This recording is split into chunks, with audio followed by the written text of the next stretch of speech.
Hey, welcome everyone to this Committee of the Whole meeting tonight for their budget meeting. And I'll ensure that everyone has their cell phones turned off or on mute. And welcome members of council and welcome our staff. Some of our staff are presenting for the first time tonight, so we're looking forward to hearing their reports and call this meeting to order. Mrs. Sue Carlson, please, item 2.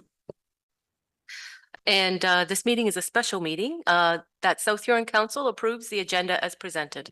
And a mover, please. Moved by Councillor Neep, seconded by Councillor Vaughn. Any discussion? Call the question. All in favor? Carries with 7. Thank you. Disclosure of pecuniary interest in the general nature thereof. Are there any disclosures at this time? Not seeing any. We go on to reports. And Ms. Masua Carlson, please. Okay.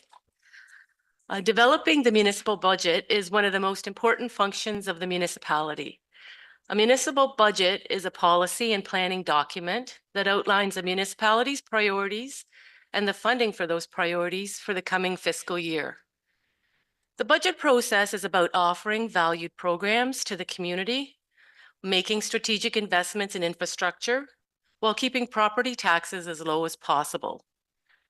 It ensures the municipality's resources are spent wisely and brings council's priorities to life by providing the necessary funds to move tactics and actions forward. In the spring of 2024, council reviewed their priorities and added a decision criteria and framework. The first 3 steps included confirming council's role in the issue, then applying the decision-making criteria, and finally confirming capacity to address the issue. The priorities and framework are on the website, and staff have considered them in preparing the draft budget documents. Staff have been reviewing council priorities with reports to council in February, June, and another to be provided in October. While preparing the draft budget, staff have been working hard to balance cost pressures with maintaining the service levels and priorities mandated by council. Inflation, material costs, contract labor costs continue to impact the finances of municipalities, just like they impact families and businesses. As is the case every year, council has a challenging task of making final decisions on needs versus wants in passing our municipal budget. Balancing all the competing current and future needs with affordability of services is a complex undertaking. It takes many months to develop the budget. The senior management team is working through their individual department budgets, reviewing available funding, revenue resources, and council priorities. The department's treasurer and CAO will soon be completing a further line-by-line budget review together. Once the consolidation and cohesive budget package has been completed, it will be presented to council for your review.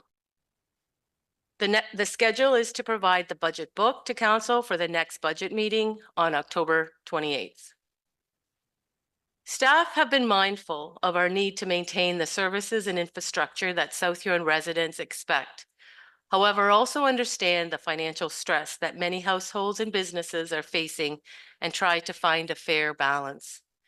Staff are focused on accountability and transparency and will continue to monitor the 2025 budget actuals by consistent reporting to council to ensure that the municipality is on track to sustain current levels of service. As you will hear from Katie, the 2025 asset management perspective, and at this meeting as well, Erin, our acting treasurer, is going to walk through budget basics and proposed continuation of the asset management financial strategy that has been established. So Katie, our asset management coordinator, will lead an update here. Thanks. Thank you. Through you, Mayor Finch. Good afternoon, everyone. Today I'm going to provide a brief overview of asset management in South Huron. Next slide, please. First off, I'm going to begin with a short video from our South Huron webpage from 2021, a message from our mayor highlighting some of our asset management accomplishments.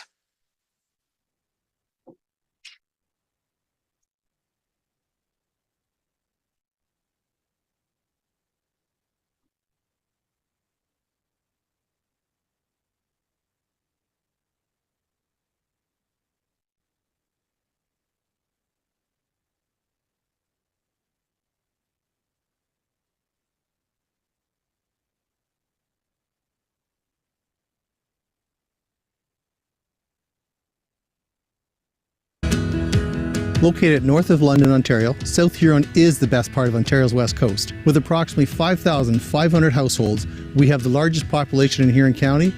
Asset management provides us with valuable information to ensure we proactively invest in our infrastructure to minimize any service disruptions to the community.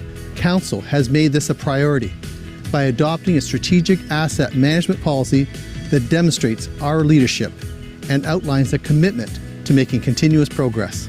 We have implemented a dedicated capital levy to exclusively fund capital replacement and refurbishment projects.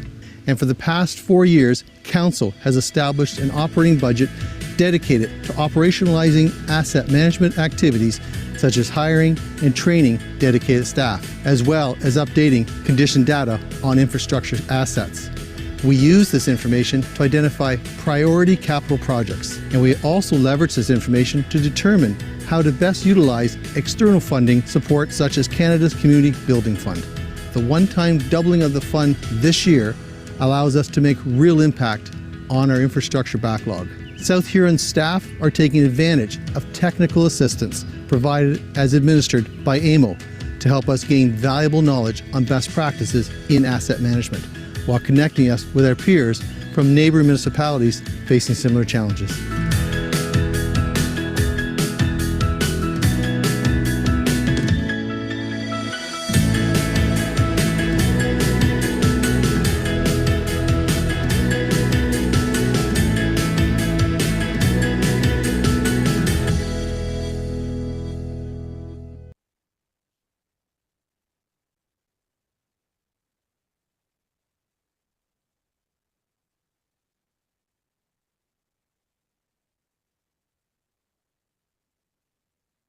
Thank you. Next slide, please. Of my town. The role of my council is to ensure that residents are provided with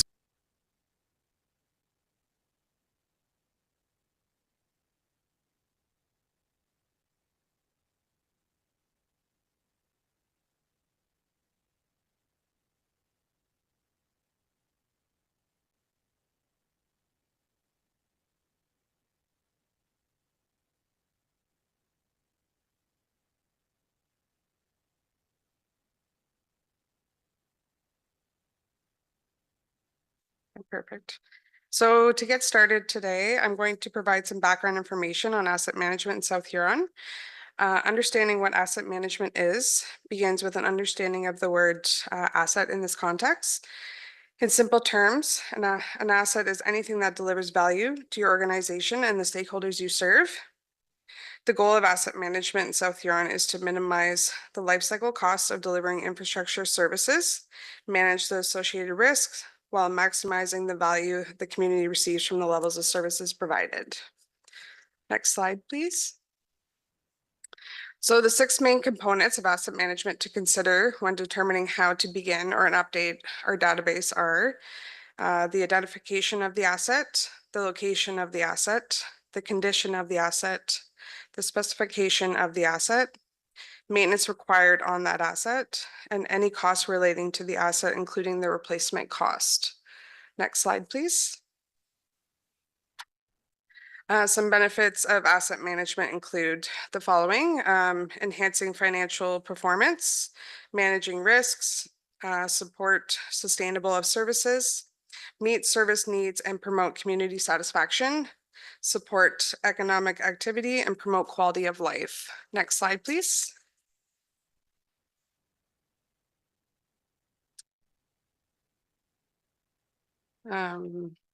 South Huron is responsible for managing and maintaining a wide range of categories of infrastructure assets to deliver services to the community. Some examples include the delivery of safe and efficient road network. This includes bridges, culverts, sidewalks, and street lighting, safe drinking water, environmentally sound wastewater treatment, efficient storm water management, safe recreational facilities and playgrounds, managing safe, reliable municipal fleets such as snowplows, solid waste management, and landfill operations. Next slide, please. So some common terms that are used in asset management The first one being core assets. So there are 5 core asset categories: roads, bridges, and culverts, storm, water, and sewer. And non-core assets refer to the resources owned by a municipality that are not directly related to their core functions or services. South Huron non-core assets have been split into 5 non-core asset categories: buildings, machinery and equipment, rolling stock, land improvements, and waste disposal. Next one being levels of service. Levels of service frameworks help you as an organization measure what the community is receiving and how effective you are as an organization at delivering those services. The key is understanding the difference between the community levels of service that residents feel and the technical levels of service measures that are important to manage your service as an organization.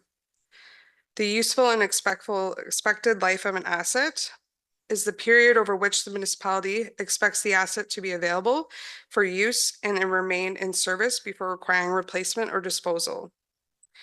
Replacement costs is a term referring to the amount of funds an organization must currently spend to replace an essential asset based off current dollars. Replacement costs should reflect the total costs associated with the full replacement or reconstruction of an asset. Next slide, please. A few more common terms that are used in asset management are life cycle cost, the total cost over a life of an asset, which includes but is not limited to capital, operating, maintenance, renewal, replacement, environmental, user delay and retirement, and or repurposing cost. Amortization. Amortization is used for spreading out the costs for the use of the long-term asset over the expected period the long-term asset will provide value. Linear assets is an asset where length plays a critical part in determining where maintenance work is performed. Linear assets are typically assets that span an area like underground pipes, roads, etc. And non-linear assets is a single identifiable asset that is calculated individually, such as a water tower, pumping station, and rec facility. And next slide, please. So the purpose of this short clip I'm about to play is to provide a summary of asset management and how important and crucial it is, including the challenges municipalities face to provide levels of service with limited funding.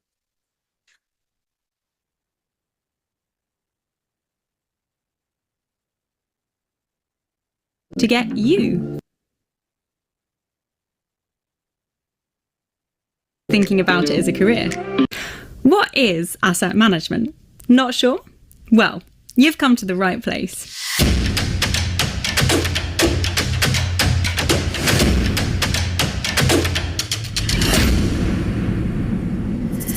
We're breaking down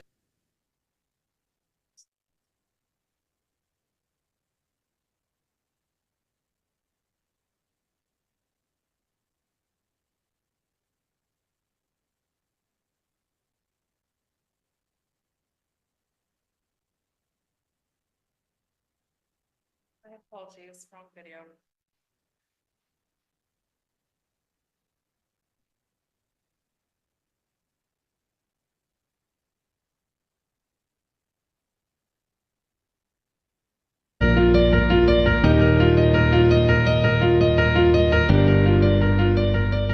Hi, I'm Lisa, the mayor of my town. The role of my council is to ensure that residents are provided with services that are essential to our quality of life, like clean drinking water and sanitation, transportation, parks and recreation services. Our community's infrastructure assets are critical to deliver these services. Today, like in many Canadian communities, 1/3 of my town's assets are in poor condition, in part because most of our assets were built in the 50s and 60s and are reaching the end of their useful life. At the same time, our community has grown, and so has the demand for new and improved services. We've also had to spend money to upgrade our assets to comply with new environmental and safety standards. We made investment decisions based on our ability to finance the upfront development costs. However, the bigger ongoing costs to operate, maintain, and eventually replace these assets were not fully built into the analysis. Plus, our assets are vulnerable. Climate change has resulted in impacts from more severe storms, flooding, and other unexpected events. Our assets were not designed with these impacts in mind. For example, one of our roads was washed out during last spring's flood, and we had to reprioritize and redirect money in response. Now we're caught in a cycle where new infrastructure is needed to service growth that has been sprawling beyond the core. Residents count on us to deliver exceptional services. We need to catch up on overdue maintenance of existing assets and to finance the replacements of our old ones. We strive to keep taxes and fees low. However, the revenue we collect to manage all this isn't keeping pace with it all. So my council has been faced with some tough decisions. Do we adjust tax rates? Do we delay maintenance and repairs even longer and risk the consequences? How much should we place annually in a reserve fund? Do we reduce the level of services? Do we delay new projects? So what are we doing? We're engaging in asset management planning to be more strategic about how we manage our assets and spending. We're reviewing our assets across all departments in a holistic and integrated way. We're evaluating the full life cycle costs of different capital assets and land use decisions to ensure we're choosing the best long-term option for the community. To become more resilient to a changing climate, we're developing a climate adaptation plan and starting to identify how we can become less dependent on fossil fuels. We now recognize the value of the services our natural assets provide, like managing stormwater and improving water quality. We're also speaking to residents about the cost of service delivery and their needs and priorities. All this work is helping us to coordinate our infrastructure work and set priorities. Now we have an ongoing process in place that is proactive and allows us now to make better informed and strategic decisions. We're now much better placed to support my town's economy and our residents' quality of life sustainably. The health of our assets is central to achieving these goals. Do some of my town's challenges seem familiar to you?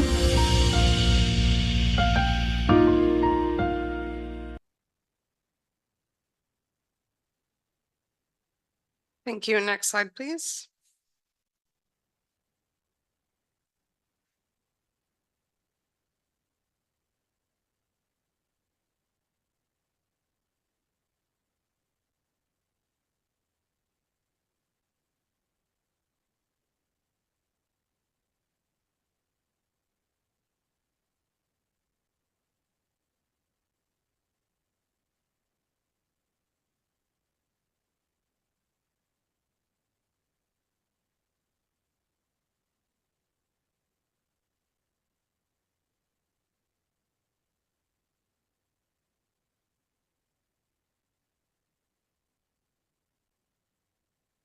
So on January 1st, 2018, the Asset Management Planning for Municipal Infrastructure Regulation, OREG 58817, came into effect. The regulation goal is to help improve the way municipalities plan for their infrastructure, bring consistency and standardization to the asset management plans, helps spread best practices throughout the organization, and enables the collection of consistent data. The standard approach and sequence to developing a practical asset management program begins with a strategic plan, followed by an asset management policy and a strategy, concluding with the asset management plan. The strategic asset management policy was completed on March 4th, 2019. This policy was put in place to coordinate planning for asset management. The purpose is to set direction in the development of asset management plans and how South Huron will improve the asset management planning practices over time. The Asset Management Plan for 2021 contains all core assets and was completed on April 6, 2021. The 2021 plan included current levels of service, inventory overview, life cycle activities to sustain levels of service, costs of life cycle activities, population and employment forecasts, and also discussion of growth impacts. The Asset Management Plan for 2024 contains all municipal assets, including non-core, and was completed on June 17th, 2024. The 2024 plan identifies the current levels of service and the cost of maintaining those levels of service. A copy of the 2024 asset management plan is now available on our webpage. The asset management plan for 2025 is in progress right now. This plan will include the levels of service for all assets. The 2025 plan is also required to include described proposed levels of service for the next 10 years and what activities will be required to meet proposed levels of service and the strategy to fund these activities. The municipality is required to review and update the asset management policy if necessary every 5 years. And the municipality is also required to review and update the asset management plan at least 5 years after the year in which the plan is completed. Every municipality shall conduct an annual review of its asset management progress on or before July 1st in each year, starting the year after the municipality asset management plan is completed under Section 6 of the regulation. Next slide, please. So the requirement for the 2025 asset management plan is to set more targets for desired levels of service compared to our current levels of service. For the July 1st, 2025 deadline, OREG requirement is to determine desired levels of service over the next 10 years, including the cost to deliver these desired levels of service. Also a life cycle and financial strategy required to deliver the levels of service, and also a comparison of current levels of service to the desired levels of service. And if they're different, why is the levels of service requested different? Also, if they are different, what are the risks of not achieving the desired levels of service? If the level of service we are proposing is different than our current levels of service, we need to explain why and explain what the risks are for not achieving that new proposed levels of service. Next slide, please. So levels of service play an important part of the asset management progress. It helps to ensure that the municipality infrastructure performs to meet the municipality's service delivery goals at a cost that is affordable and sustainable over time. It helps to answer the questions. For example, what infrastructure do we need? When do we need it? And how much the community is willing to pay for. Resource and financial constraints play a large role in the municipality's ability to provide desired levels of service. Service level needs to be set wisely to protect the long-term financial sustainability of municipalities and to ensure services can be delivered at appropriate cost to the community. The municipality measures the level of service provided at 2 levels. So the first one being community levels of service and the second being technical levels of service. Community's levels of service are a simple plain language description or measure of a service that the community receives. So a few examples include all residents live within a 10-minute walk to a park with a play structure. Another example may be that there will be 0 boil water advisories ordered by public health. Technical levels of service are performance measures of key technical attributes of the service being provided to the community, meaning physical condition of the assets or the quality, capacity of the service they provide. Multiple technical levels of service are usually defined to demonstrate how community levels of service will be achieved. Some examples include park specifications that indicate the type and the quality of the amenities, maintenance standards, etc. Another example would be the water quality technical specifications, maintenance and inspection protocols. Next slide, please. So municipalities are faced with increasing difficult challenges that hinder their ability to deliver services from infrastructure. Some daily challenges that are faced when providing levels of service to the community begin with financial challenges, with limited funding, achieving consistency across the organization, and building sustainable systems and processes that will last beyond current and future organizational cultures. In our database, each asset has been assigned a probability of failure score, which is when we estimate the probability that an asset will fail, and a consequence of failure score, which estimates the impact that the municipality, if the asset was to fail, to provide the expected service. These risk scores can be used to prioritize maintenance, rehabilitation, and replacement strategies for critical assets by identifying the various impacts of asset failure and the likelihood that it will fail. Risk management strategies can identify critical assets and determine where maintenance efforts and spending should be focused. The impacts of climate change may increase the risk to assets and service delivery. Physical infrastructure is vulnerable to damage and increased wear when exposed to extreme events and climate. For example, increased precipitation may increase the likelihood that the roads will be washed out. Climate risk has become an important element of the risk equation, which is why the Ontario Asset Management Regulation, OREG 588-17, requires that municipalities include a principle in their strategic asset management policy on environmental impacts that states that the infrastructure shall be designed to be resilient to the effects of the climate change. Next slide, please. An objective of asset management planning is to reduce risk levels where they are deemed to be high and to ensure assets are maintained in a way that manages risks at acceptable levels over the forecasted period. The condition or performance of most assets will deteriorate over time. This process is affected by the range of factors, including assets characteristics, location, utilization, maintenance history, and environment. This can cause a negative effect on the ability of an asset to fulfill its intended function and may be described by increased cost, risk, and even service disruption. To ensure that municipal assets are performing as expected and meeting the needs of our community, a life cycle management strategy is very important. A few ways to extend the life of an asset. One being maintenance, activities that prevent defects and deteriorations from occurring. An example would be crack sealed. Two would be rehabilitation and renewal, activities that rectify defects or deficiencies that are already present and may be affecting asset performance. An example would be mill or resurface. Last one being replacement or reconstruction. Asset end-of-life activities that often involve the complete replacement of assets. An example would be a full reconstruction. Next slide, please. So the 2024 asset management plan was produced off the 2022 data. So to replace all South Huron's current assets, the estimated replacement cost off the current value of all core and non-core assets would be $668.6 million.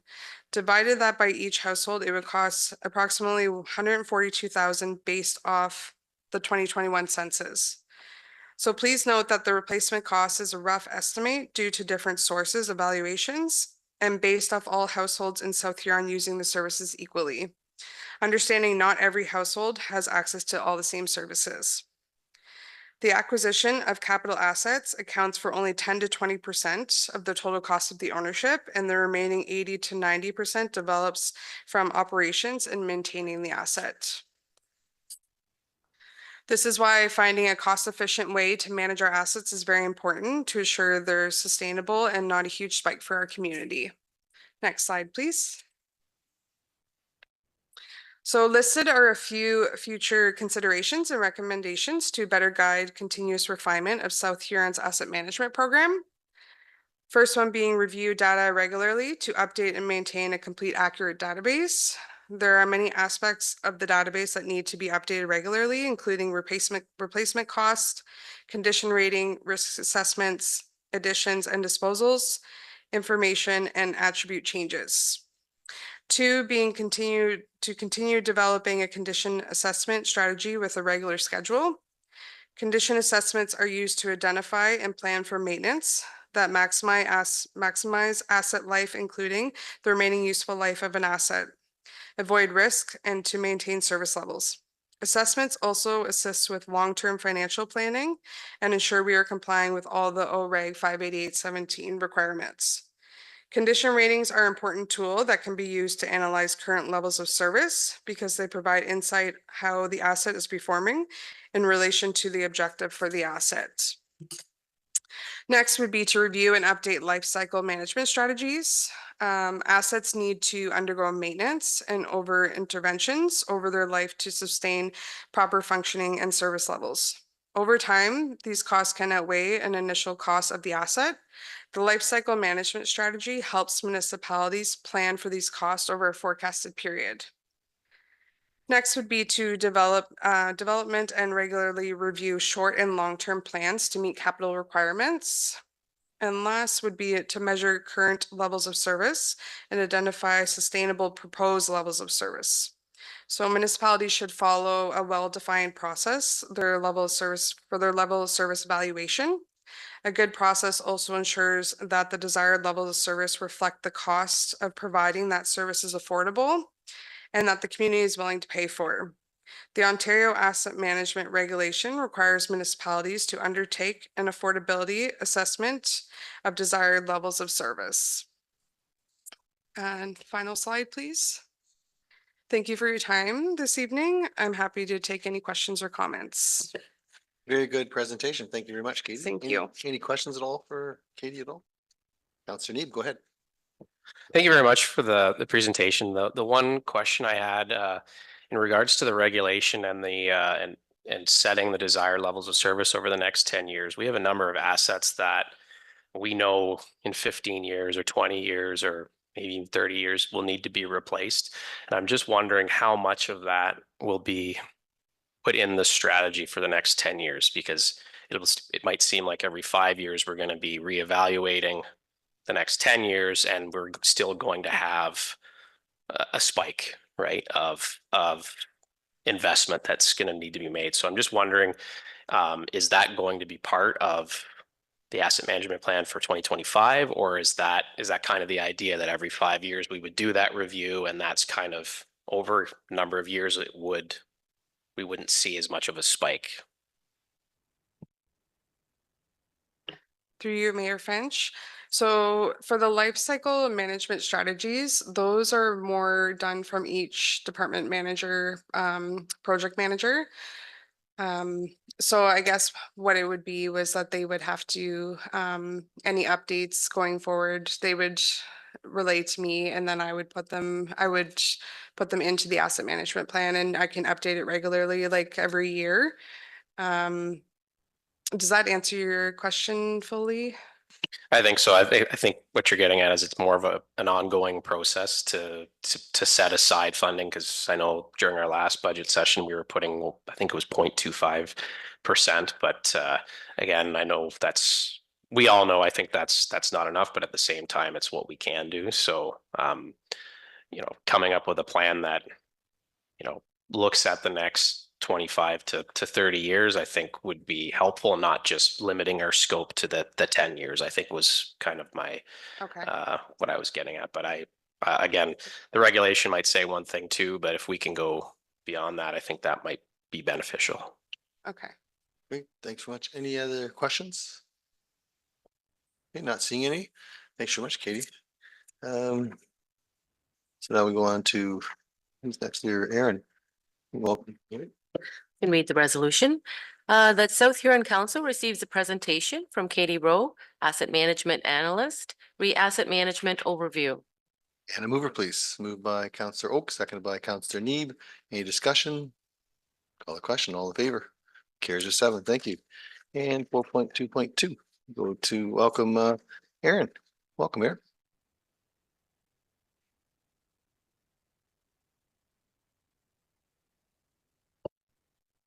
Okay, next I will talk about the asset management financial strategy. Next slide, please. To get started on the financial strategy, I'm going to go through some background information on municipal assets. In 2009, accounting standard PS 3150 came into place, which required municipalities to inventory, find historical costs where available, and if not, establish historical costs, calculate replacement costs, and amortization on all municipal assets. This also began the requirement to disclose the value of assets on municipal financial statements. Next slide. The 2025 budget will include the following recommendations with respect to asset management. The continuation of the dedicated asset management budget. In 2018, this budget of $175,000 was established and has mainly been utilized for condition assessments. In 2023, South Huron began to allocate the budget across both core and non-core asset categories, which we will continue to do moving forward. It will also include condition assessments for the completion of CCTV inspections on storm and sewer mains and an updated asset management plan to meet the new OREG 58817 deadline of July 1st, 2025. We also have our annual investment in capital infrastructure as identified in the capital budgets and commitment to our annual capital replacement reserves. In the 2024 budget, contributions to the capital replacement reserves corporate-wide were approximately $5.6 million. And there's also the asset management levy, which was introduced in 2023 budget. Next slide. For the analysis that was completed for PS 3150 in 2009, staff recognized the need to enhance South Huron's capital funding plans, increase capital spending, and set aside funds in the reserve for the future replacement of assets. An initial strategy was established for the capital replacement reserves for assets, including annual increases. As a starting point at that time, a percentage of the amortization values were used to calculate the initial contribution. Next slide.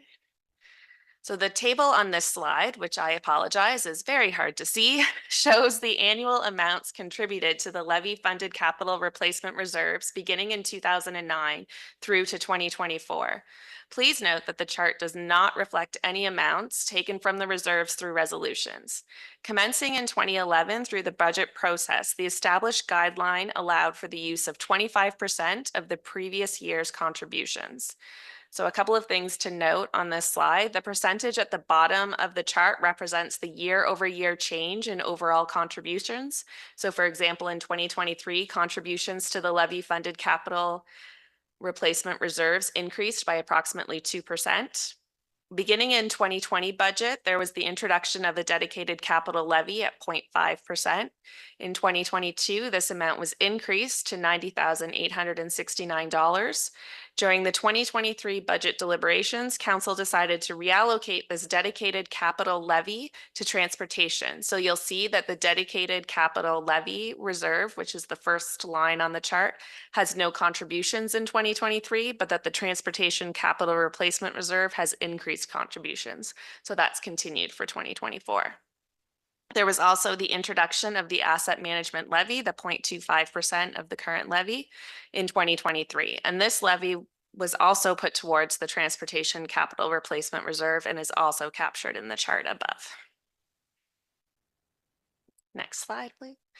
So similar to the last slide, this table shows the annual amounts contributed to the rate-funded capital replacement reserves beginning in 2009 through to 2024. Again, it does not reflect the amounts that were taken from reserves through resolutions.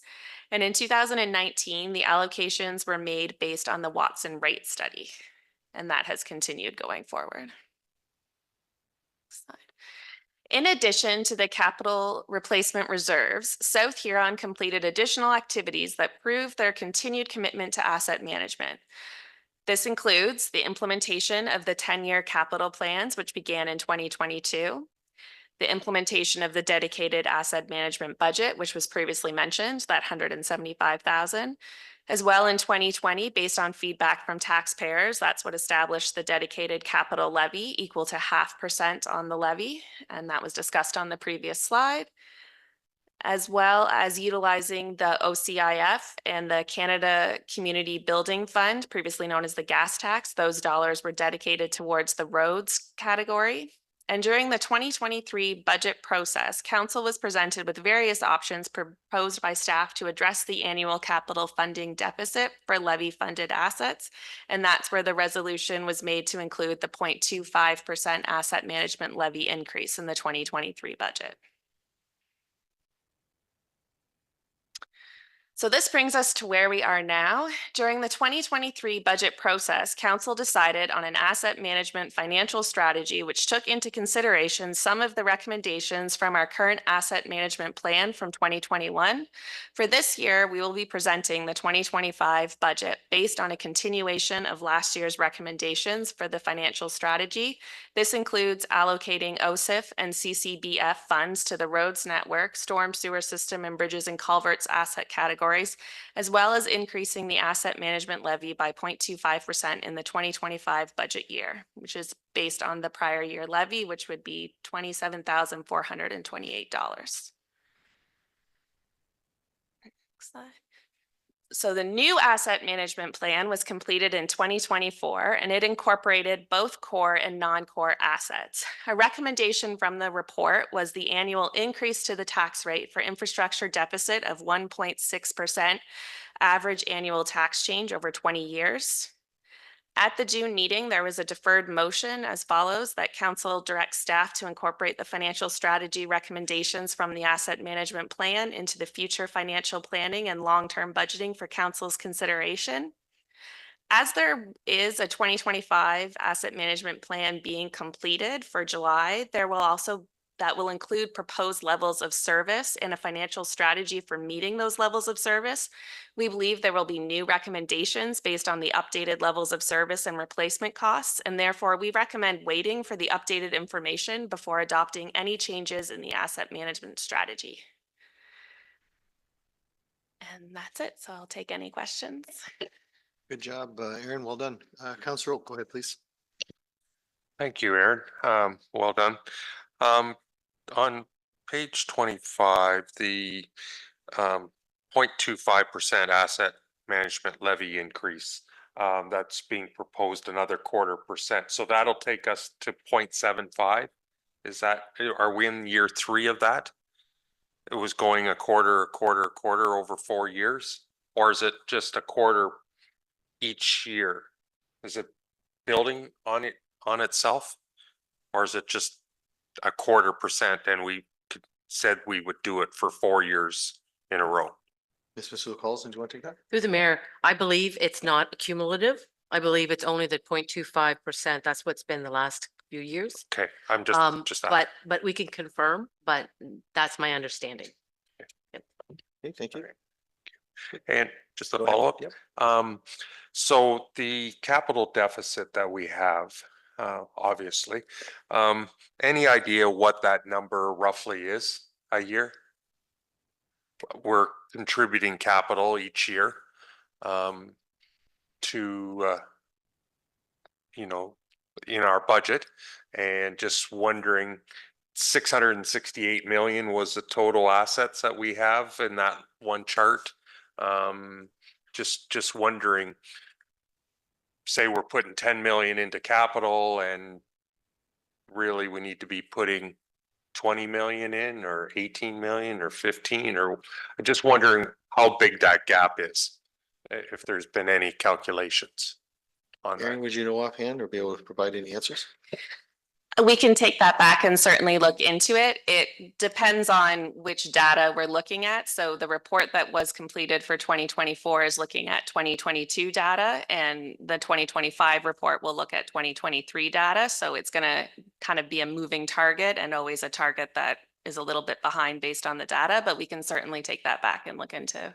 Yeah, I'm not confirming that. just looking for an exact number. I'm thinking more, how are we out to lunch? Are we only 10% of what we need to be putting aside, or 50%, or what percentage are we?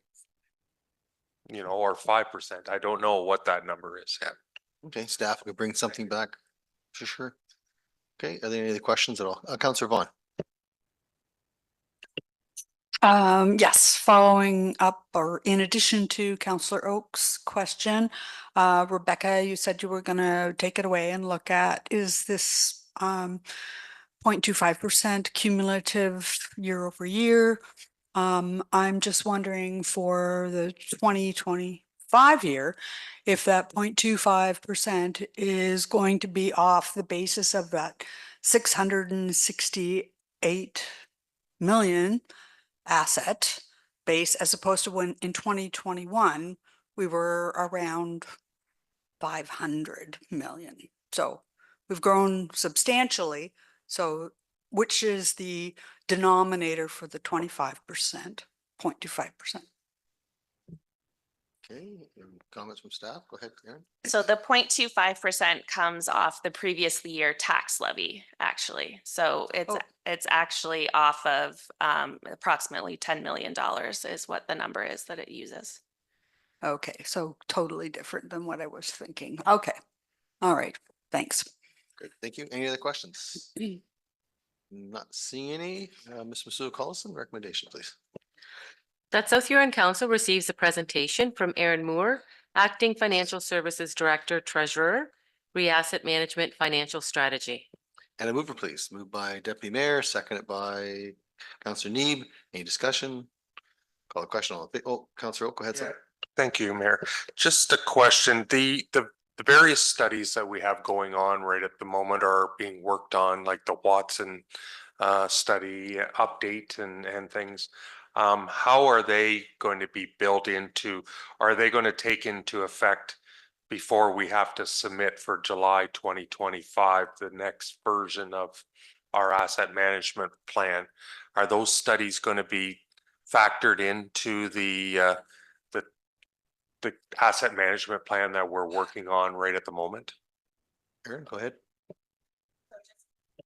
Just confirming, is that to do with like condition assessment information that we're going to be getting? Is that like those studies? So there is the building condition assessments, but there's also the I believe Watson water and wastewater study updates that are being done, and I assume there'll be a capital component in those studies as well. Yeah.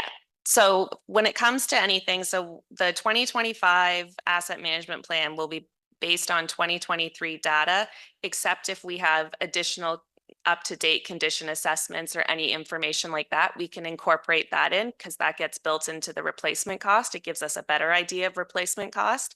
So we're able to include any information like that. It's just based off the financials that are complete. So that's why it's 2023. Okay, thank you. Any other questions? Okay, we have Councillor Vaughn, go ahead. Yeah, I just, there really hasn't been any mention of it, I don't think, in these PowerPoint presentations, but I'm just thinking about the green infrastructure, natural infrastructure, ecological, all those words are thrown around when we talk about asset management. So are we looking at any of those types of assets going into the 2025 plan? Are we valuing any of that, or I don't know? So who'd like to take that? I'll take it. Through the mayor. There are options to do that. This particular levels of service one doesn't, but through FCM and AMO, there are climate change or climate perspective asset management considerations. So those would be following future steps, definitely. Councillor Vaughn? Thank you for that. I wasn't just thinking in terms of climate change, and it might have more applicability to bigger municipalities, but certain things like urban forests, as an example, have been talked about in various FCM, AMO types of policy statements. And so I'm wondering if there's any of that that we're thinking about at all for 2025 or not. Through the mayor, not for this particular one for 2025, but that is on the radar. Thanks. Okay, thank you. We have a mover and a seconder. If there's no further discussion, call the question. All in favor? That carries us 7. Thank you, everyone. 4.3, Aaron, go ahead when you're ready. Through you, Mayor Finch, to continue on with today's budget presentations. And this one, I'll be going through our basic budget information and legislation, as well as an overview of where we are at in relation to debt and revenue sources, including reserves. So next slide. Section 290 of the Municipal Act provides that for each year, a local municipality shall, in the year or the immediately preceding year, prepare and adopt a budget, including estimates of all sums required during the year for the purposes of the municipality. And then OREG 28409, the budget measure expenses. The municipality may exclude amortization expenses, post-employment expenses, and solid waste landfill closure and post-closure expenses in preparing their budget. However, if municipality chooses to do so, the municipality, before adopting the budget for the year, shall prepare a report about the excluded expenses and adopt the report by resolution. So in 2009, when the province brought the PSAB PS 3150, the accounting guideline, which established the standards on how to account for tangible capital assets. They recognize that most municipalities prepare their budgets on the traditional cash basis. So this allows us to determine the actual cash requirements needed to cover expenses and determine the tax rate. So the province passed this regulation to allow us to continue to budget using this method. Next slide. And so we're going to show a quick video prepared by MFOA, which I think gives a good overview of the general municipal budget process. And then we'll walk through the process in more detail and specifically how the budget is completed at South Huron.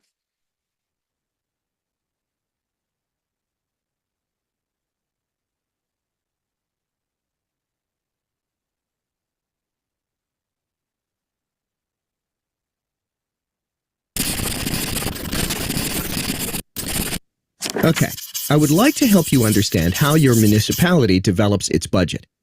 We always hear about them, and often this can feel like another language altogether. Before we get started, there's important information you should know. Ontario municipalities, like the municipality of MFOA, receive approximately 9% of all taxes collected, but are responsible for over 50% of the infrastructure. Let's start by looking at what the word budget means. Well, simply put, it's a planned, itemized summary of money that is coming into the municipality and how that money is spent for a specific period of time. It's very important to note that provincial government legislation in Ontario states money coming in equals money going out, also known as revenue equals expenditures or a balanced budget. The municipality of MFOA provides more than 60 services to the citizens of the municipality, so municipal council and administration always have to make difficult decisions to ensure this balancing takes place. There are two main components of the budget when looking at the money going out side of the scale. Operating pays for all the day-to-day activities of the corporation. This includes items such as salaries and wages, utilities, supplies, fuel, and insurance, just to name a few. The capital budget pays for all the new big investments or the rehabilitation of current assets under the municipality's control. So let's focus on how the municipality collects to pay for all these services. For every dollar that comes into the municipality, 64 cents comes from property taxes, 21 cents from grants and subsidies, and 15 cents from user fees and other sources. So, now we've learned what a budget is, how municipalities collect money, and how they spend it. Now let's take a look at how these pieces work together. Money comes in through property taxes, grants and subsidies, and user fees. The money collected is required for both the operating and capital budget. We've already talked about the operating budget, including day-to-day expenses, but it also includes money for funding capital budgets. The capital budget pays for all the new big investments or the rehabilitation of current assets under the municipality's control. This connection is made through three methods. The capital levy method reflects a pay-as-you-go approach. The reserve fund method, which reflects a planned save now, acquire, or use later approach, and the debt payment approach. Okay, so let's recap. 1. A budget is a plan for money coming in and money going out. There are two building blocks to the municipality's budget: operating and capital. 2. The operating budget is like you're paying your house bills to keep the lights on. Just like in a normal household, our bills go up with inflation. 3. The capital budget is like your major outlays: vehicles, house, renovations, etc. 4. Money comes in from three sources: property tax levy, user fees, and grants and subsidies. 5. Money coming in is used to deliver over 60 services to municipality residents. 6. Municipal council and administration, with the input of the public, decide how to best balance the municipal budget guided by provincial legislation. And that is how your municipality develops its budget.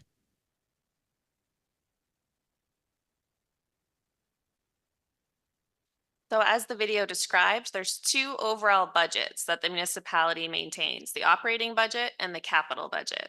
The operating budget pays for all of the day-to-day activities of the corporation. So for example, your operating expenses include wages, benefits, insurance, supplies, general repairs and maintenance, fuels, and utilities.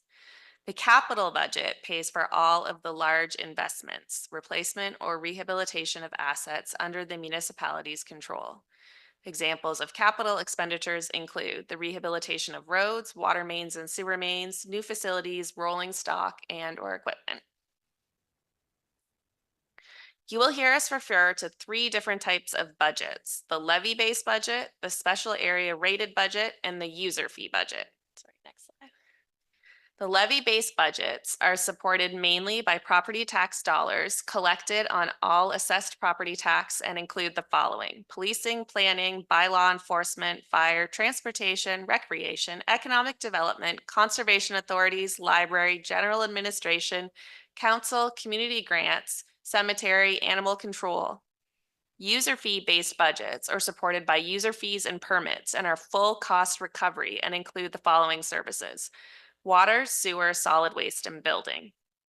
Special area rate budgets are supported by property tax dollars collected from specific areas. So the street lighting budget is a special area rate budget. Next slide. South Huron utilizes various sources of funding to deliver our services. These include property taxes, which are the main source of funding for levy-based budgets, as we previously described, user fees, permits, and license fees, interest on investments, sales, donations, and grants, which I will expand on over the next few slides. So South Huron receives 3 main grants each year, which are a vital source of revenue. The first one is the Ontario Municipal Partnership Fund. This is the province's main general assistance grant to municipalities. Its objectives are to recognize the challenges of northern and rural municipalities while targeting funding to those with more challenging fiscal circumstances, support areas with limited property assessment, and assist municipalities that are adjusting to year-over-year funding changes. For 2024, the province maintained the overall structure of $500 million of OMPF program, and the funding was provided to 390 municipalities across the province.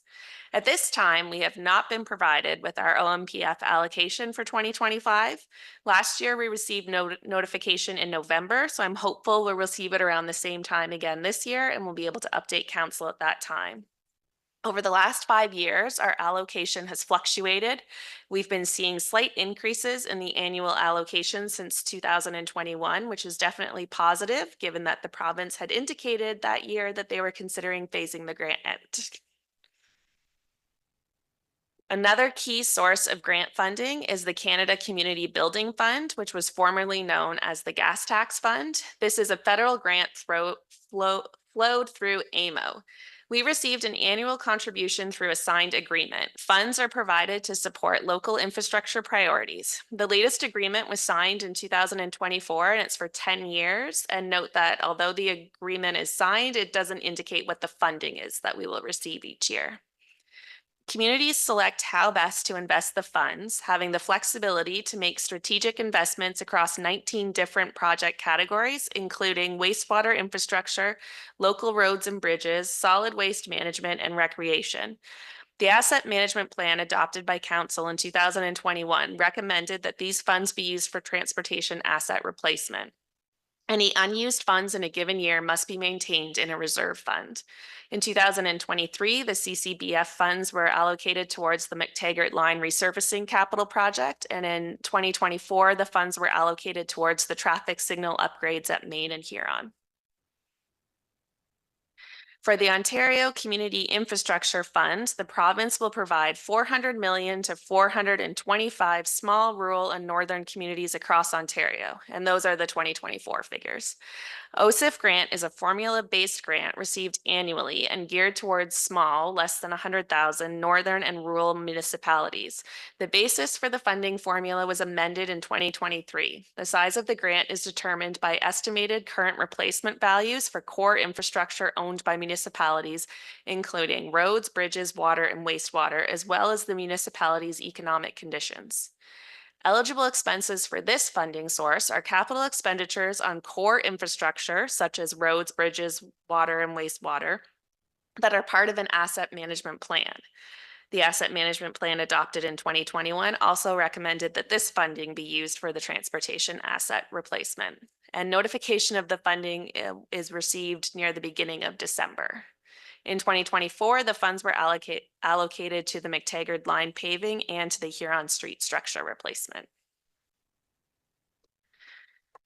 In many ways, the municipal budget is no different than your household budget. The budget document contains cost estimates based on the best information that you have at the time.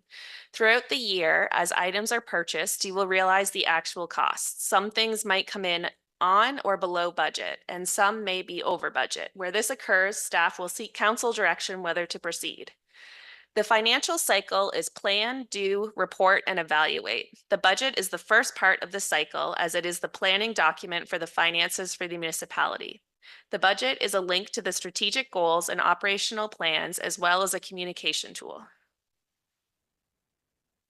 In terms of process for the operating budget, budget estimates are adopted by council. The Treasury Department will complete quarterly reports of the year-to-date expenses and explanation of variances for operating and capital projects.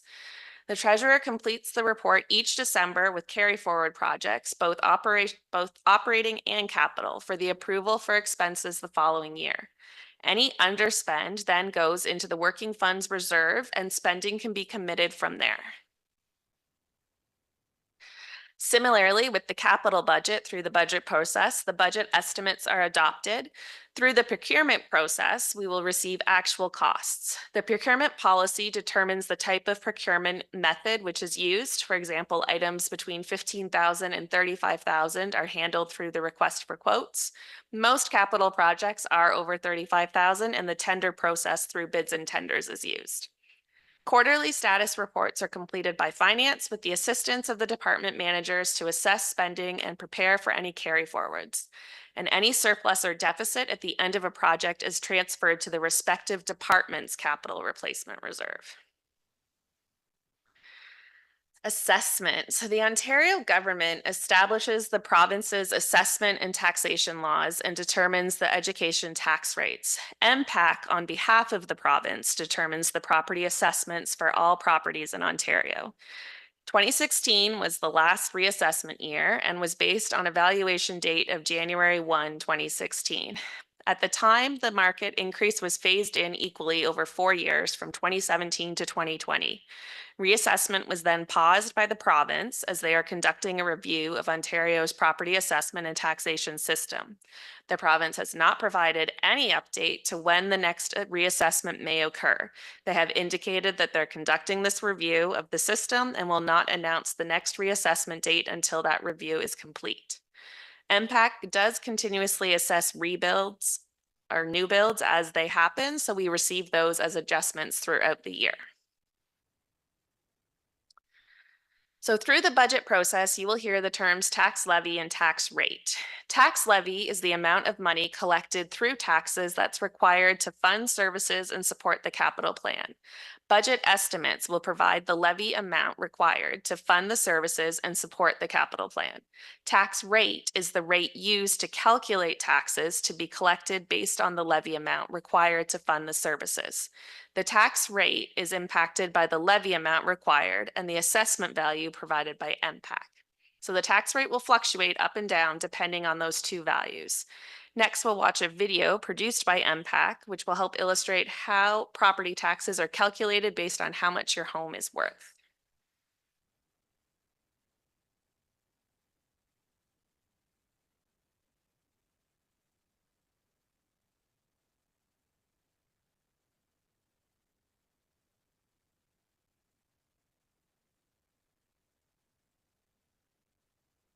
Property taxes are based on your home's value. What you might not know is that an increase in your home's value doesn't necessarily mean your taxes will go up. To explain, let's take a look at how your property taxes are calculated. Imagine there's a town that only has 3 homes, and they're each worth a different amount. The total cost to provide all of the town's services is $1,200. This is collected through property taxes. Each homeowner pays property taxes based on their home's assessed value. So we take the total cost of services and divide it by the total property value. This tax rate is applied to all the houses to get enough money to pay for the town's services. Each homeowner pays according to the assessed value of their home, and every 4 years, the houses are reassessed. Let's say all 3 properties have gone up equally in value. The total cost of services hasn't changed, but the total property value has increased. When this happens, there will be a decrease in the tax rate. Now, when we apply that new rate on all the homes, everyone still pays the same. Now, let's say another 4 years has gone by, and these homes are reassessed. During this time, the house on the right gains more market value than the other 2. The total value of all the homes have increased, which means the town has to calculate a new tax rate. With this new tax rate, the first 2 homes will actually pay less than the home on the right that was reassessed at a higher value. Since the cost of services hasn't changed, the town doesn't need to collect more property taxes on the whole. However, since property taxes are based on a home's value, taxes for each individual home could potentially go up or down based on the rest of the homes. So, what happens when the cost to provide services goes up? Well, it means more property taxes need to be collected from every home and a new tax rate is calculated. To get the new rate, we take that amount that the town now needs and divide it by all of the property values. The new rate is applied to all the homes, and now everyone has to pay the new tax amount to continue to fund the town's services. So, let's review. 1. Property taxes are based on the assessed value of a home. If all assessments go up equally, everyone pays the same. 2. If all assessments do not go up equally, there's a redistribution of the tax. 3. If the town's cost to provide services increases, the municipality may choose to increase the tax rate. When this happens, everyone pays their share of that increase. And that explains the relationship between property value and property taxes.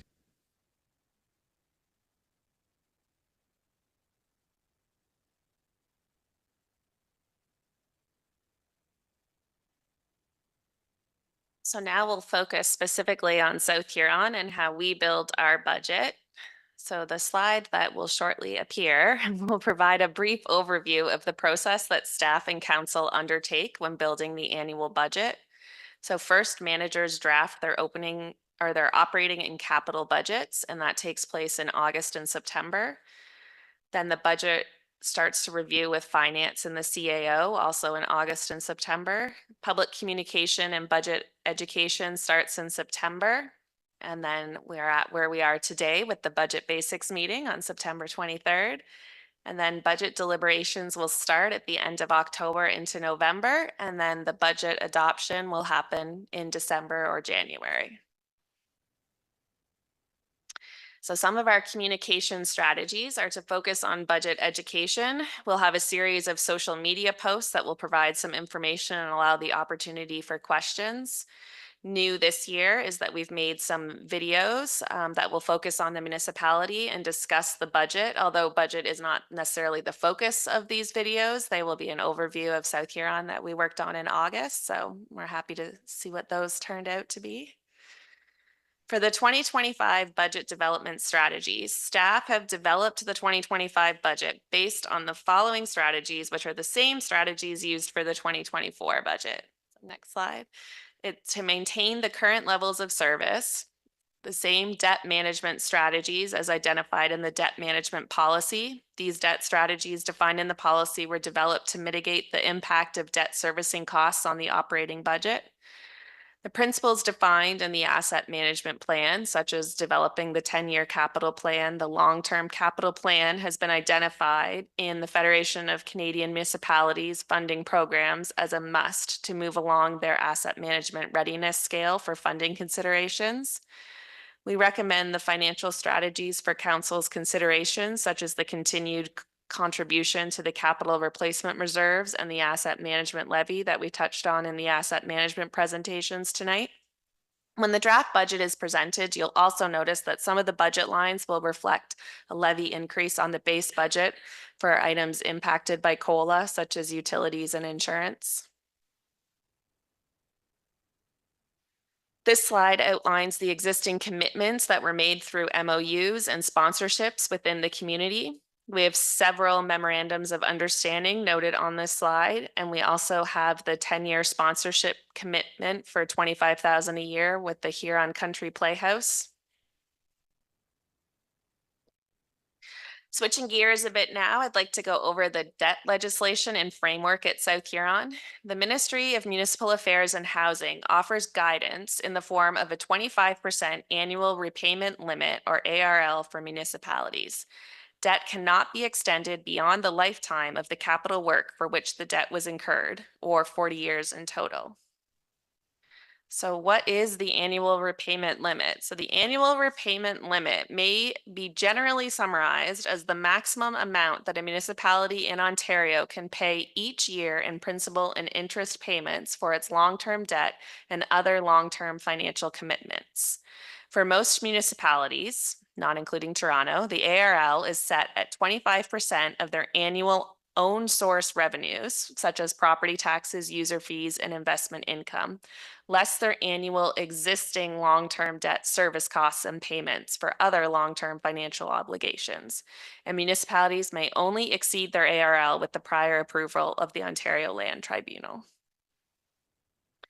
So debt amount projected as of December 31st, 2024, and this includes the new debentures for the arenas and debt financing as well, is the number on there, the 21,480,281. And the ministry views anything over 10% as high level risk. And we're projected to be right around that 10%. So please note that these figures are all just projections, and we're using unaudited 2023 data for the own source revenues. So this provides a breakdown of the projected debt as of December 31st, 2024 by category. Water sewer represents approximately 70% of the total debt.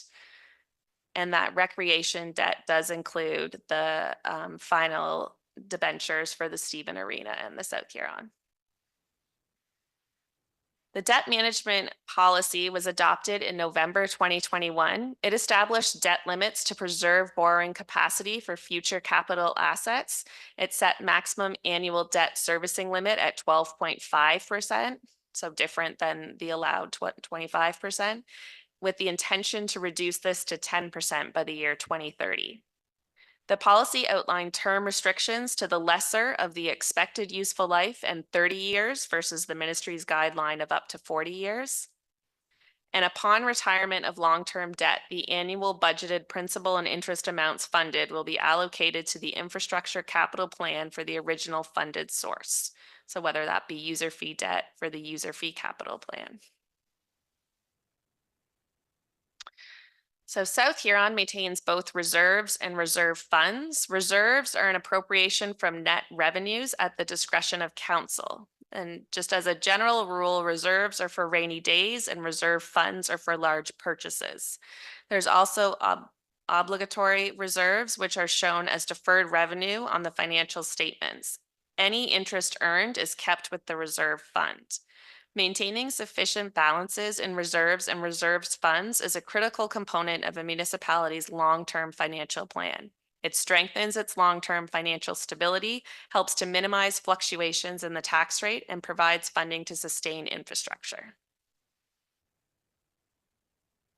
So per the reserve policy, this reflects the opening balance at December 31st, 2023, transfers in and out to date, and 2024 estimates.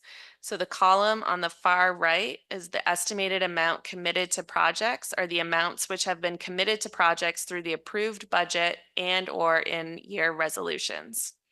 And most reserve transactions are completed at the end of the year when we actually know the full amount. On the next schedule, this shows the opening balance for 2024 and the estimated ending balance for the capital replacement reserves. And again, these estimates for the year and 2023 balance are all unaudited. South Huron's maintained a steady contribution to the capital replacement reserves for the past several years, as outlined in the asset management presentation.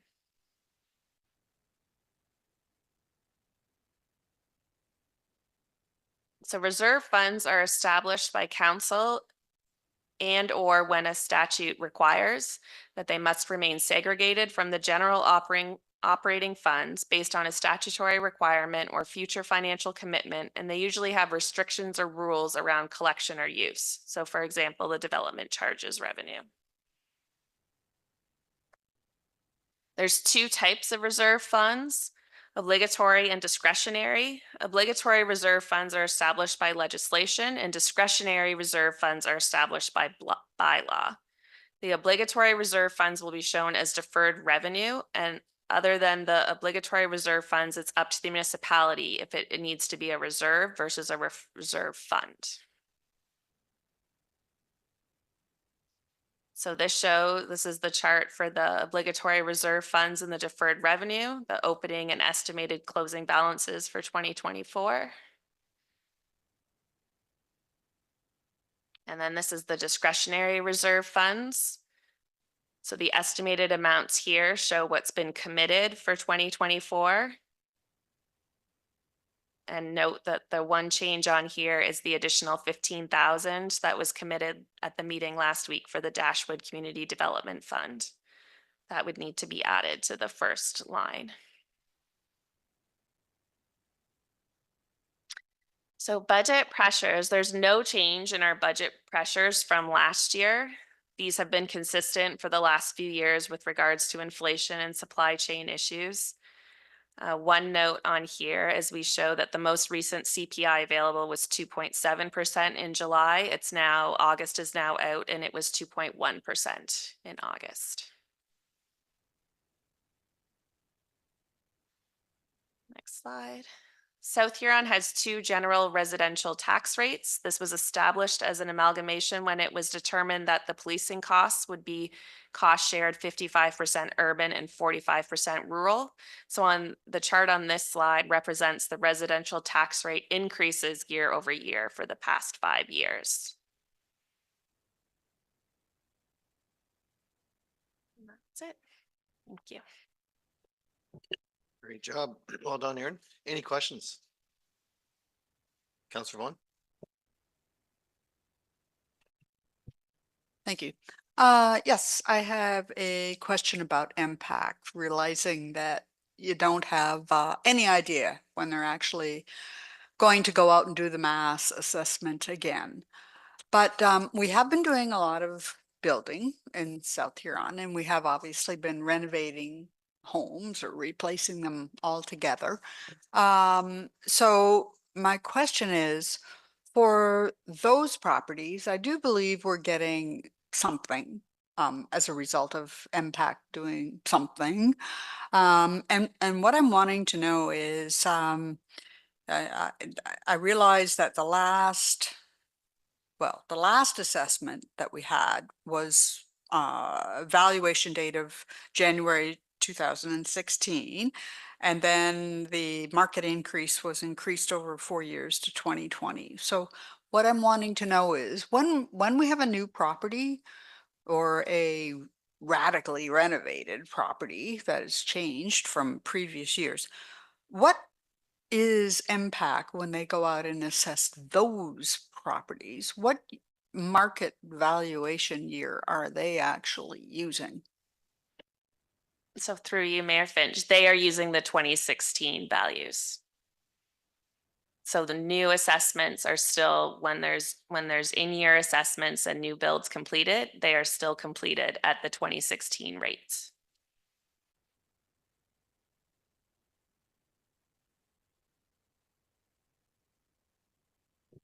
Okay, thanks. Think about Councillor- that for a second. Thank you, Councillor Oak. Yeah, thank you, Mayor. And thanks again for a good overview. Page 47, the debt, it says how the ARL is calculated. One question I have is the first set of boxes. It says municipal owned source revenue times municipal owned source revenue equals 25%. How come those two boxes are the same? That doesn't make sense. I just noticed it just when you went through it. I didn't notice it when I read it on the weekend until we just went through it now, that they're the same box, and I just was curious.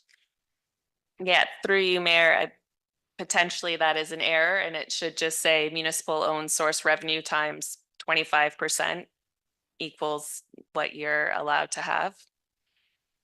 Would be your total minus. Logically, that would be what it should say. Just wanted to make sure I wasn't missing something. Thank you. Thank you. Any other questions? Okay, not seeing any. Oh, sorry, Counselor Oak, go ahead, please. You're not getting away that easy. So, thank you. Thank you, Mayor. Under reserves on page 52, the solid waste reserve is in a negative position. Or the way I read it. Should that be a negative 175 or can you explain that number? Maybe. Through you, Mayor Finch. Yes, that is a negative. Solid waste is one that needs to balance to zero. So the hope would be any surplus would go into there and it would eventually clear out the negative reserve. But you are correct. It is currently in a negative reserve position. And I don't expect you to know that answer, but how did it get into a negative position? How did we allow a reserve to go negative, I guess? Any comments? Or maybe that's maybe Rebecca or a Dawn question from history. Mr. Sue Colson? Through you, Mayor Finch, how be we bring that back and bring back the history on that one? Okay. Any other questions? Okay, not seeing any. Very good. Okay, very well. We'll go to our recommendations. There's no other questions then. Mr. Sue Colson. That South Huron Council receives a presentation from Aaron Moore, Acting Financial Services Director Treasurer, read 2025 budget basics. And a mover, please. Moved by Councillor Neeb, seconded by Councillor Vaughn. Any discussion? Call the question. All in favor? That carries with 7. Thank you. Mr. Sue Colson. That South Huron Council hereby adjourns at 5:22 p.m. And a mover, please. Councillor or Deputy Mayor, moved by Deputy Mayor, seconded by Councillor Neeb. Any discussion? Call the question. All in favor? And that carries with 7. Thank you. And thank you everyone for attending this evening.